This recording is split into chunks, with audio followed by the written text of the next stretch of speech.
샬롬 샬롬 샬롬 샬롬. 하나님 사랑합니다. 여러분 주 안에서 사랑합니다. 오늘 창세기 18장 22절에서 33절까지 주께서 의인을 악인과 함께 멸하리 하시나이까 이렇게 묻고 있어요. 아브라함이 하나님께 Will you sweep away the righteous with the wicked 이렇게 말하고 있죠. 그 성 중에 의인 50명 있을지라도 주께서 그것을 멸하시고 50의인을 위하여 용서하지 아니하시리까 이렇게 계속해서 50명이 45명이 되고 그리고 또 30명을 묻고 20명을 묻고 10명까지 물었는데 그렇더라도 멸하지 아니하리라 말씀하시죠. 10명으로 말미암아 멸하지 아니하리라. 의인 10명만 있으면 멸하지 아니하리라. 근데 한 명도 없었어요. 아브라함은 하나님 말씀대로 이스마엘을 비롯해서 모든 족들에게 할례를 행했죠. 그리고 어느 날 한 그 떼약볕을 피해서 장막 어귀에 앉아 있습니다. 상수리 나무가 있는 곳에 세 사람이 서 있는 것이 보입니다. 아브라함은 그들을 보자마자 급히 달려나가서 맞아요. 땅에 엎드려 절하고 그냥 지나가지 마시라고 붙잡았어요. 잠시 쉬면서 발짓을 물을 갖다 드릴 테니 발도 씻고 그 사이에 드실 것을 조금 가져오겠으니 요기를 한 다음에 기분이 상쾌해진 피로가 좀 풀리면 떠나라 이렇게 관청을 하죠. 세 사람은 못 이기는 척 주저앉았고 아브라함은 종들을 시켜서 부지런히 밀가루로 빵을 굽고 살찐 송아지를 잡아 요리하고 우유까지 곁들인 음식감을 꽤 시간이 걸렸을 것 같아요. 그죠? 차렸습니다. 말로는 조금 더 대접을 한다 했는데 실제로는 상다리가 부러질 정도로 거한 대접이죠. 그들이 먹는 동안에도 옆에 서서 정성껏 시중을 들었습니다. 아브라함이 그들을 하나님의 천사로 인식했는지 여부는 정확하게 증거하고 있진 않아요. 성경에서도 야훼 세 사람 두 천사로 호칭이 뒤섞여서 나오기도 합니다. 1절에서는 야훼께서 아브라함에게 나타나셨다고 하고 2절부터 9절까지는 세 사람의 대화의 파트너로 나옵니다. 10절 이후에는 다시 야훼께서 아브라함에게 말씀하시는 것으로 오늘 본문이 이렇게 이루어져 있죠. 이렇게 호칭이 뒤섞여 나오기 때문에 어떤 신학자들은 세 사람을 삼위일체 하나님을 뜻하는 것이다 말하기도 하는데 또 꼭 그렇다고 말하기도 좀 어려운 어떻게 정확하게 파악하기가 힘든 그러한 그 내용들이 섞여서 나오고 있습니다. 단지 여기서 말할 수 있는 것은 아브라함이 지나가는 나그네를 극진히 대접한 당시 문화를 따라 정성껏 대접했다. 이렇게 보는 게 정확하겠죠. 18장 22절에서 33절 본문 말씀 22절 그 사람들이 거기서 떠나 소돔으로 향하여 가고 아브라함은 야훼 앞에 그대로 섰더니 19장 1절에 두 천사가 나오죠. 저녁 때 두 천사가 소돔에 이르니 롯도 그렇게 했고 그 아브라함도 그렇게 했습니다. 오늘 본문 창세기 18장 22절에서 33절 그 사람들이 거기서 떠나 소돔으로 향하여 보고 아브라함은 야훼 앞에 그대로 섰더니 아브라함이 가까이 나가 이르되 주께서 의인을 악인과 함께 멸하리 하시나이까. 멸하는 장면들이 나오죠. 10절 이후에 다시 야훼께서 아브라함에게 말씀하시는 걸로 나오는 거 19장 내용이죠. 1절에서 야훼께서 아브라함에게 나타나셨다. 2절부터 9절까지는 세 사람의 대화의 파트너 18장 1절부터 야훼께서 마므리에 상수리 나무들이 있는 곳에서 아브라함에게 나타나시니라. 날이 뜨거울 때 1절에서 야훼라고 나오죠. 2절에는 눈을 들어 본즉 사람 셋이 맞은편에 섰는지라. 그가 그들을 보자 장막문에서 달려나가 영접하여 몸을 땅에 굽혀 이르되 내 주여 내가 주께 은혜를 입었사오면 원하건대 종을 떠나 지나가지 마시고 물을 조금 가져오게 하서 당신들의 발을 씻으시고 나무 아래 쉬소서. 5절에 내가 떡을 조금 가져오리니 당신들의 마음을 상쾌하게 하시며 지나가소서. 당신들이 종에게 오셨음이니라. 그들이 이르되 내 말대로 그리하라.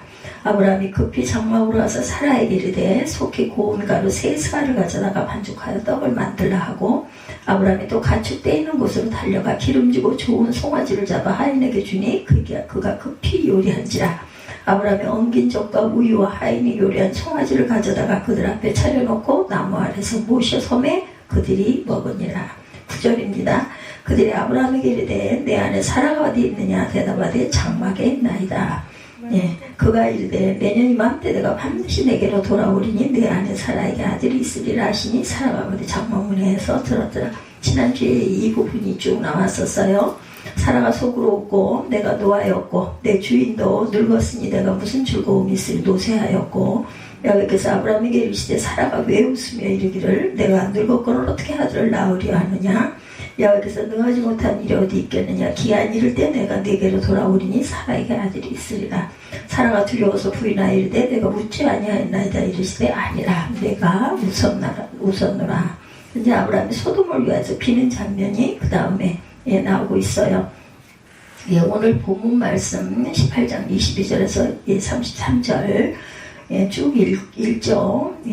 내가 그로 그 자식과 권속에게 명하여 야훼의 도를 지켜 의와 공도를 행하게 하려고 그를 택하였나니 이는 나 야훼가 아브라함에게 대하여 말한 일을 이루리 함이니라.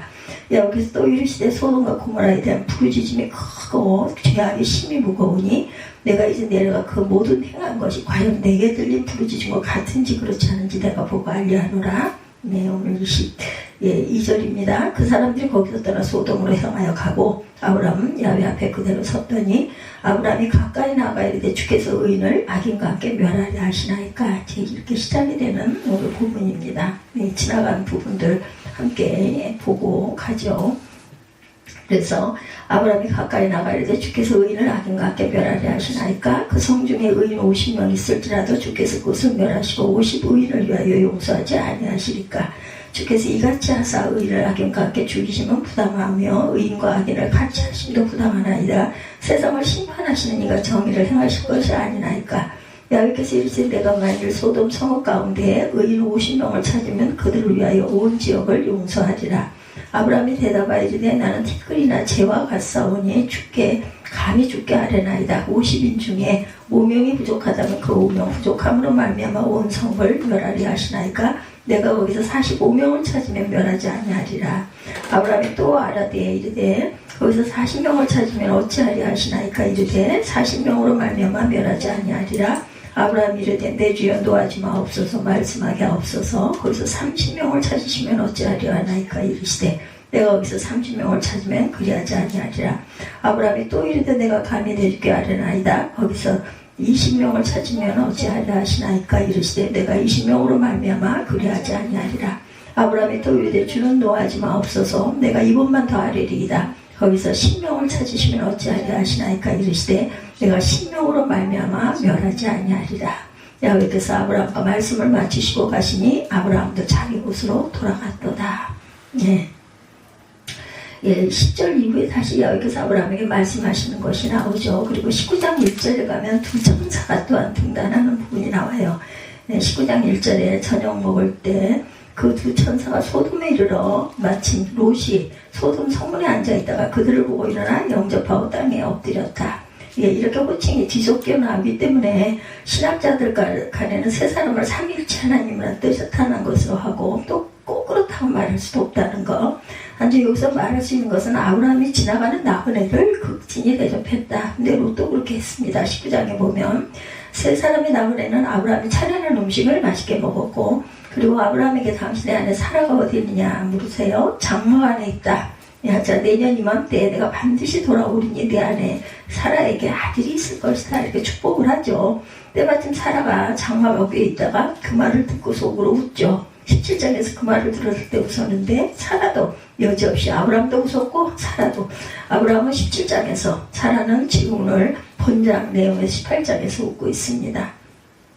기력도 쇠진했고 남편도 늙었고 나는 이미 여성이 치러야 할 경도도 다 끊어졌고 어찌 나에게 그런 즐거운 일이 있겠는가 이렇게 터무니없어서 웃자 자기 현실을 되뇌이면서 웃는 내용이 나오죠.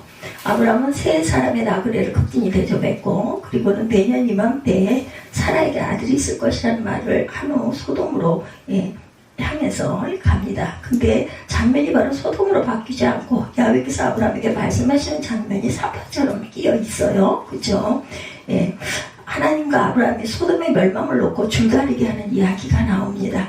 하나님의 말씀을 시작하시면서 내가 하려는 것을 아브라함에게 숨기겠느냐. 18장 17절에 보면 야훼께서 이르시되 내가 하려는 것을 아브라함에게 숨기겠느냐 이렇게 얘기하고 있습니다. 야훼께서 이르시되 내가 하려는 것을 아브라함에게 숨기겠느냐.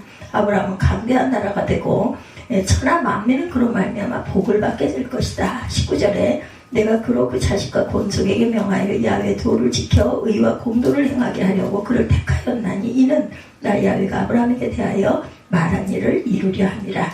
야훼께서 또 이르시되 소돔과 고모라에 대한 부르짖음이 크고 죄악이 심히 무거우니 내가 이제 내려가 그 모든 행한 것이 과연 내게 들린 부르짖음과 같은지 그렇지 않은지 내가 보고 알려 하노라. 이렇게 나오죠. 그래서 오늘 본문이에요. 그 사람들이 거기서 떠나 소돔으로 향하여 가고 아브라함은 야훼 앞에 그대로 섰더니 아브라함이 가까이 나가야 되니 주께서 의인을 악인과 함께 멸하라 하시나이까. 줄다리기 장면이 여기서부터 22, 3절부터 시작이 됩니다. 시간이 지나면 우리가 항상 깜빡깜빡 있는 일이 참 많아요. 하나님은 그런데 지치지도 않으시고 했던 말씀을 또다시 하시고 시간이 지나도 똑같은 이야기를 하신다는 건 녹음기를 틀어놓은 것처럼 기계적으로 반복하는 것도 아닌데 말씀하실 때마다 새로운 내용이 추가되면서 약간의 변화들이 주어지죠. 새로운 내용이 나옵니다. 19절에 보면 내가 그로 그 자식과 권속에게 명하여 야훼 도를 지켜 의와 공도를 행하게 하려고 택하였나니 이는 나 야훼가 아브라함에게 대하여 말한 일을 이루게 하려 함이라. 이렇게 말씀하죠. 이 말씀은 아브라함을 선택한 이유가 뭔가를 말하고 있는데 처음 말씀하는 이야기 이번에만 그런 게 아니라 창세기부터 요한계시록까지 읽어보면 수많은 사건과 이야기들이 나오지만 사실은 같은 이야기가 계속 반복되고 있어요. 이루어질 때까지. 하나님이 아브라함에게 하신 말씀이 아브라함에게서 끝나지 않습니다. 같은 말씀이 모세에게로 이어지고 다윗에게도 이어진다. 예수님이 말씀하신 것도 하나님이 아브라함에게 말씀하신 것과 같은 이야기입니다. 예수님이 행하신 것 또한 결국은 아브라함에게 하신 언약의 성취예요. 요한계시록에서 말하는 것도 아브라함에게 했던 말씀과 같은 이야기. 이처럼 하나님의 말씀은 계속 반복이 된다. 그런데 단순히 반복이 아닌 반복하면서 새로운 내용이 조금씩 추가되고 새로운 내용이 추가되면서 의미가 더 깊어지고 확장되고 선명해집니다. 그리고 이루어지죠. 10절에도 19절에도 보면 하나님은 아브라함을 택했다 이렇게 말씀하고 있어요. 나 야훼가 아브라함에게 대하여 말한 일을 이루려 함이라. 뭐라고요? 그 위에 보면 공도를 행하려 하고 그를 택하였나니 이렇게 말씀하고 있죠. 우리말로 택하였다로 번역된 이 단어가 히브리어로는 우리가 잘 아는 야다죠. 야다, 알다. 야다는 알다라는 뜻을 가지고 있고 택하다는 뜻은 없습니다. 사실은 택하다는 뜻을 가진 히브리어는 바하르라고 되어 있습니다. 그러니까 우리나라 성경이 택했다로 번역한 것은 원문의 뜻을 어떻게 보면 제대로 반영하지 못했다. 그래서 원문을 자주 봐야 합니다. 비교를 좀 해봐야 되죠. 여기서 쓰인 야다는 단지 정보로라는 것을 뜻하는 건 아니다. 우리가 대통령을 알고 유명한 배우를 아는 것처럼 아는 것을 그렇게 아는 것을 뜻하는 건 아니고 부부가 서로를 아는 것처럼 관계를 맺음으로 깊이 아는 것을 뜻한다. 특별하게 아는 것을 말하는 거죠. 하나님의 아브라함을 야다한다는 것은 하나님의 아브라함을 언약의 관계로 안다는 뜻. 다시 다른 사람들을 아는 것과는 차원이 다른 방식으로 안다는 것. 깊이 안다. 우리가 지나가는 사람, 다시 익은 사람 보면 어딘가에 가서 보면 나 저 사람 알아. 그러지만 나 그 사람 사정을 깊이 잘 알아. 우리는 이렇게 표현할 수가 있어요. 근데 이 히브리어는 그렇지 않은 것 같습니다. 그렇다면 왜 아브라함을 특별한 알매 관계로 부르신 것일까? 하나님 그 배경을 이렇게 말씀하시죠. 아브라함이 자식과 권속에게 명하여 야훼도를 지키게 하기 위해서다라고 말합니다. 공도를 지키게 하기 위해서다. 19절이죠. 택하였나니 이는 나 야훼가 아브라함에게 대하여 말한 일을 택한 일들을 이루려 함이라. 20절에 야훼께서 또 이르시되 소돔과 고모라에 대한 부르짖음이 크고 죄악이 심히 무거우니 이제 내려가 그 모든 행한 것을 과연 내가 들린 부르짖음과 같은지 그렇지 않은지 되게 보고 알려 하노라. 그 사람들이 거기서 떠나 소돔으로 향하여 가고 아브라함은 야훼 앞에 그대로 섰더니 아브라함이 가까이 나아가 이르되 주께서 의인을 악인과 함께 멸하려 하시나이까. 오늘 제목이기도 하죠. 질문하죠. 그 성 중에 의인 50명이 있을지라도 주께서 그곳을 멸하시고 그 50의인을 위하여 용서하지 아니하시리까. 주께서 이같이 하사 의인을 악인과 함께 죽이시면 부당하오며 의인과 악인을 같이 하심도 부당하나이다. 세상을 심판하시는 이가 정의를 행하실 것이 아니나이까. 26절에 여호와께서 이르시되 내가 만일 소돔 성 가운데 의인 50명을 찾으면 그들을 위하여 온 지역을 용서하리라. 그 다음에는 계속 반복이죠. 아브라함이 대답하여 이르되 나는 티끌이나 재와 같사오니 감히 죽게 하려나이다. 50인 중에 5명이 부족하다면 그 5명이 부족함으로 말미암아 온 성을 멸하시라이까. 이르시되 내가 거기서 45명을 찾으면 멸하지 아니하리라. 또 아래가 이르되 거기서 40명을 찾으면 어찌하려 하시나이까. 이르시되 40명으로 말미암아 멸하지 아니하리라. 아브라함이 이르되 내 주여 도와주 마옵시고 말씀하게 하옵소서. 거기서 30명을 찾으시면 어찌하려 하나이까. 이르시되 거기서 30명을 찾으면 그리하지 아니하리라. 아브라함이 또 이르되 내가 감히 내 주께 하려나이다. 거기서 20명을 찾으시면 어찌하려 하시나이까. 이르시되 내가 20명으로 말미암아 그러하지 아니하리라. 또 이르되 주는 도와주 마옵소서. 내가 이번만 더 아뢰리이다. 거기서 10명을 찾으시면 어찌하려나이까. 이르되 내가 10명으로 말미암아 멸하지 아니하리라. 여호와께서 아브라함과 말씀을 마치시고 가시니 아브라함도 자기 곳으로 돌아갔도다. 오늘 18장 마지막 33절 말씀이 이렇게 되어 있어요. 예, 앞에서는 아브라함 큰 나라가 되게 하겠다고 해놓으시고, 예, 그로 말미암아 천하 만민이 복을 받게 하겠다 이렇게 해놓으시고는 뒤에 가서는 예, 자식과 권속에게 야훼도를 가르쳐 지키게 하라고 한다니 바람 빠진 풍선처럼 예, 맥이 빠져요. 그렇죠? 예, 사람의 눈으로 보거나 사회적인 눈으로 보면 시시하게 잊을 데가 없는 그러한 주고받는 이야기, 야훼도를 배우고 가르치는 일로 무슨 큰 일이 이루어질 수가 있을까? 그렇죠? 예, 회의가 듭니다. 그러나 야훼도를 배우고 가르치는 일은 결코 시시하고 무슨 이야기가 아니죠. 야훼도는 모든 것을 시작이자 마지막입니다. 온 세상을 이끌어가는 힘입니다. 야훼도는 생명의 근원이고 능력이고 기쁨이고 행복이죠. 때문에 야훼도를 배우고 가르치는 일은 적은 일이 아니에요. 예, 결코 시시한 일도 아닙니다. 야훼도를 배우는 일은 사람이 해야 할 수많은 그런 일들 중에 가장 중요하고 으뜸되는 일이고 근본적인 일이다. 야훼도를 가르치고 지키는 일은 사람이 할 수 있는 일 중에 가장 위대한 일이고 가장 거창한 일이고 혁명적인 일이고 아름다운 일이고 영광스러운 일, 아주 중요한 일이라는 것. 야훼도를 배우고 가르치고 지키는 일이야말로 위대한 나라를 세우는 길이고 모든 열방을 복되게 하는 길이다. 사람이 어떤 존재예요? 읽어야 하는 성경을 읽어야 하는 그러한 존재들이다. 야훼 입에서 나오는 모든 말씀을 먹어야 하는 존재이기 때문에 그것이 기록된 것이 성경이에요. 그래서 항상 성경을 가까이 하고 읽고 배우고 사는 것이 인간답게 사는 길이다. 하나님의 아브라함을 통해서 알고 싶은 것도 바로 이 길이었겠죠.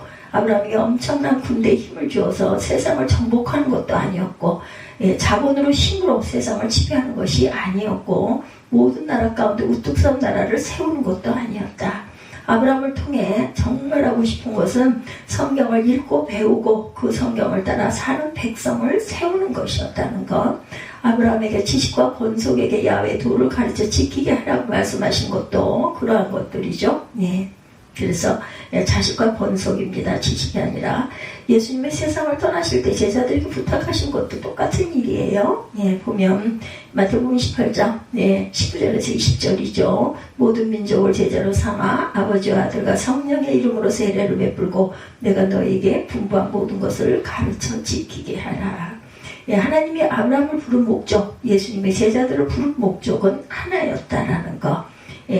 성경을 읽고 배우고 그 경을 따라 사는 백성을 세워가는 것입니다. 오늘날 하나님의 부름을 받은 그리스도인들은 이 일을 그렇게 소중하게 생각하지 않는 것은 아닌지 그렇지는 않은 것 같습니다. 먹고 살기 위해서 필요한 전문 지식을 가르치는 이제는 열심인데 야훼도를 가르치는 일에는 소홀하지는 않은지 대부분의 부모들이 자식 교육을 학교에 넘긴 것처럼 대부분의 신앙인들도 자식의 신앙교육을 교회에 떠넘긴 채 손을 놓고 있는 것은 아닌지, 교육 시스템이 갖춰진 교회를 찾는 것으로 부모의 책임을 다한 것처럼 생각하고 있는 것은 아닌지, 교회에서 하는 신앙교육 아주 중요하죠. 교회는 자녀들에게 신앙의 전성을 잘하기 위해 최선을 다해야 하고 재정적인 투자도 해야 하고 어른 성도 전체가 깊은 관심을 가지고 함께 기도하고 노력해야 합니다. 그러나 그럼에도 불구하고 부모와 가정의 책임이 더 중요하고 1차적이라는 것은 부정할 수가 없다.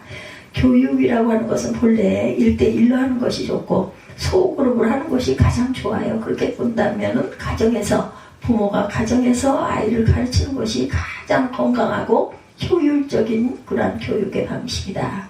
미국에서는 홈스쿨링이 엄청 유행했었죠. 아이들을 학교에 모아놓고 교육하는 것이 그렇게 좋은 방식이 아니라는 것을 뒤늦게 깨닫고는 홈스쿨링으로 전환을 했어요. 당연한 일이죠. 가정보다 더 좋은 교육 환경은 있을 수가 없다. 사람이 많아지고 규모가 커지면 커질수록 비교육적인 요소가 많아지고 교육의 본질에서 멀어질 수밖에 없기 때문에 가정에서 교육하는 것 중요한데 어떻게 교육하느냐가 또한 아주 관건이겠죠.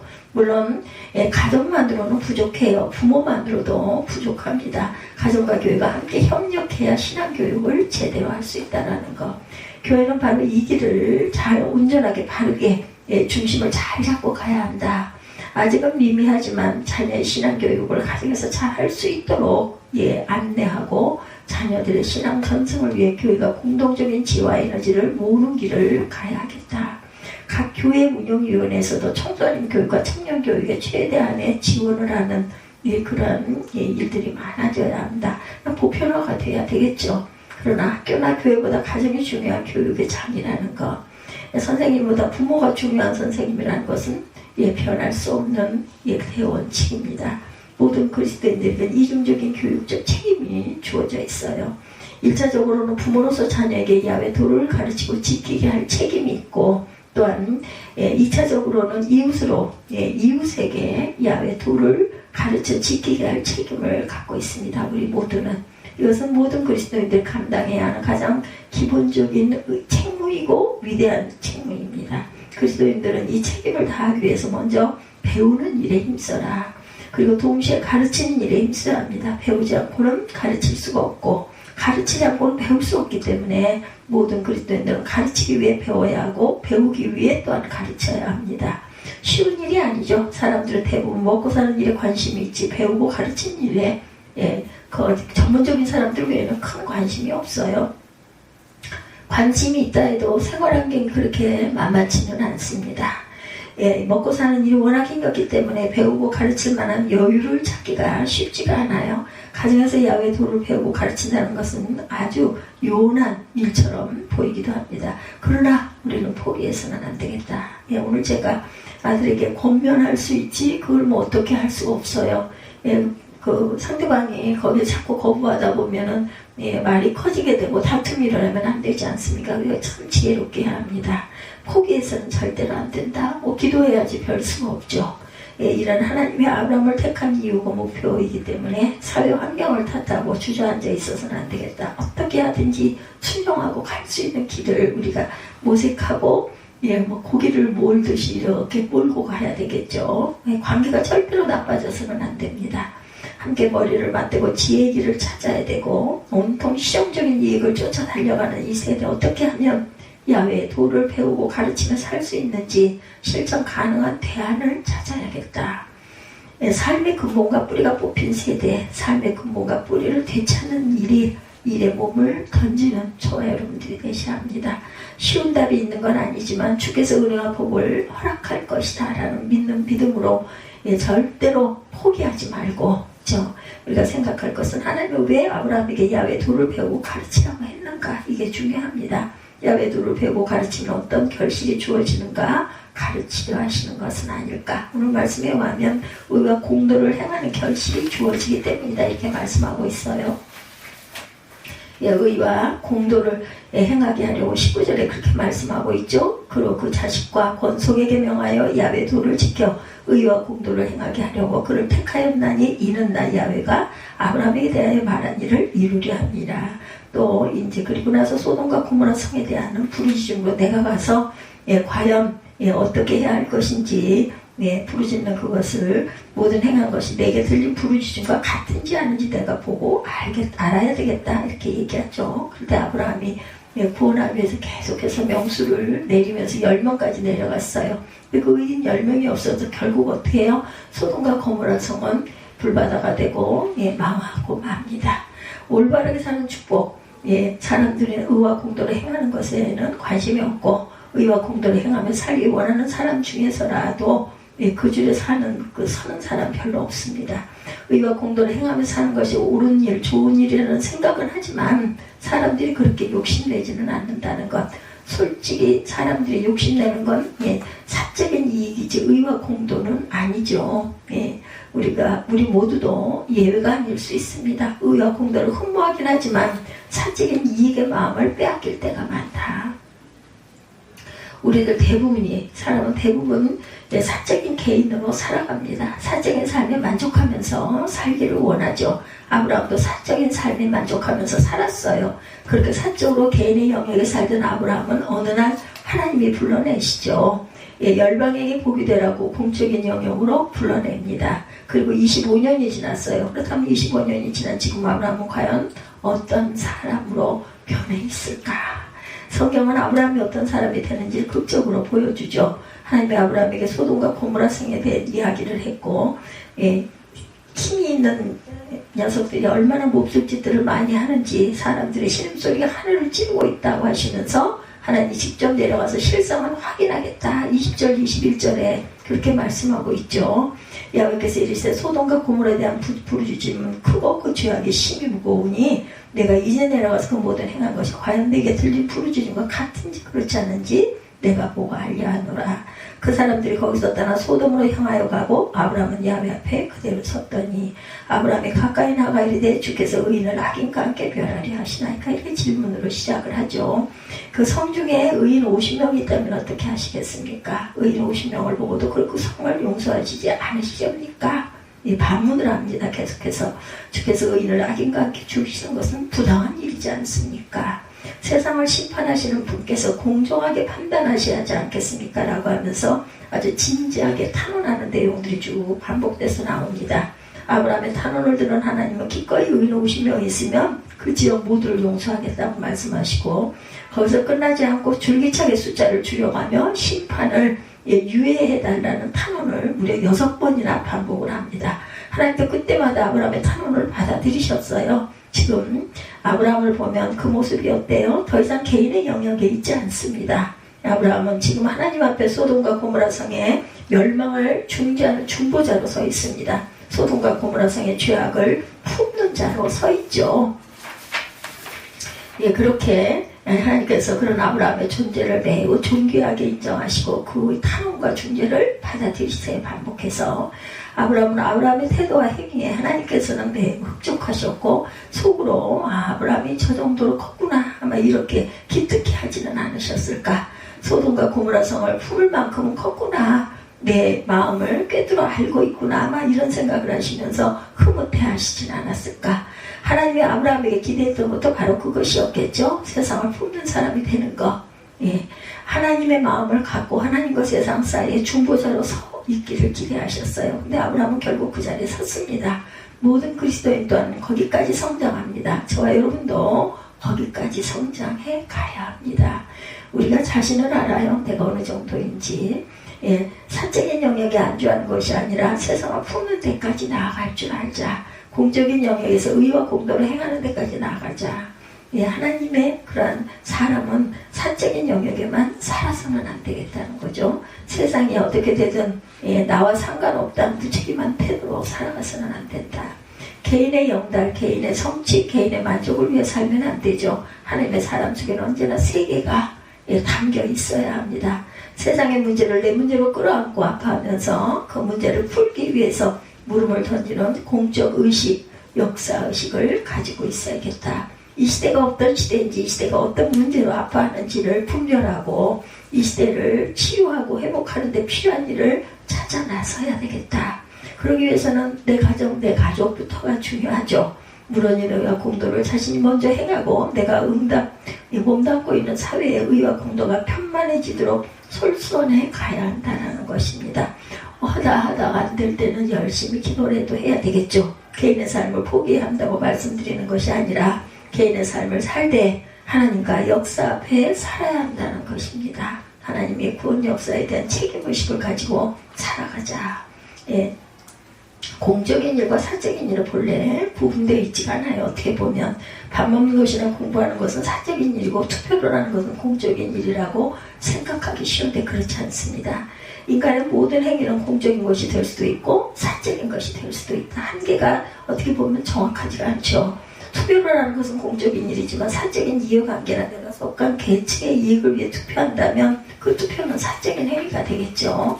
이렇게 반대로 옷 입는 것이나 밥 먹는 것은 사적인 일이지만 동물 가죽과 털로 만든 옷을 입지 않는 것, 소나 닭이나 돼지들의 비참한 사육을 막기 위해서 육식을 금하는 것, 대단히 공적인 일이 됩니다. 이런 면에서 그리스도인들은 사소한 일을 할 때는 공적인 책임의식을 가지고 살아야 되겠다. 근데 하나님은 이런 공공의식을 배양하기 위해서 먼저 야훼 도를 배우고 가르치라고 말씀하시고, 야훼 도만 진정한 의와 공도이니 야훼 도를 가르쳐라. 예, 자식과 권속에게 야훼 도를 가르칠 때 의와 공도를 알게 되고 의와 공도를 행할 때 하나님의 큰 일이 이루어진다라는 거. 우리가 이렇게 입술로 고백하고 듣다 보면 아 그렇구나 이해하고 깨닫게 되고 아 그래 그런 부분 나도 좀 생각을 해봐야지 이렇게 생각하지 않겠어요? 이것이 우리가 할 수 있는 일이고 그것이 내 마음에 자꾸 새겨지라고 반복해서 말씀을 듣고 주의를 지키고 갑니다.